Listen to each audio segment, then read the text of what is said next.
干净的红薯细皮，红薯切片，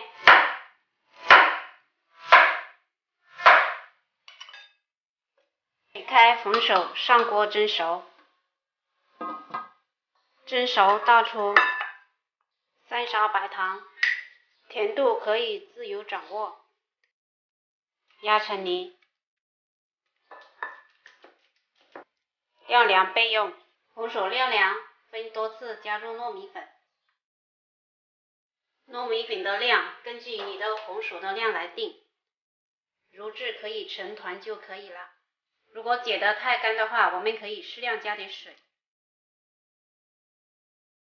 揉至这样光滑的面团就可以了。就一小团的面团，用手心揉一下，再往下压，像这样就可以了。一次做好全部。饼皮做好之后，我们上面撒一点黑芝麻，用手将芝麻压一压，防止芝麻脱落了。我们翻另一面也撒一点芝麻。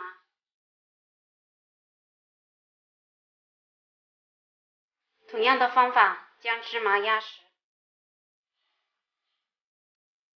电饼铛一热放少许油，将饼皮放上来，烙了3分钟，一面烙至金黄，我们翻另一面，继续烙3分钟，像这样烙至2面金黄就可以出锅了。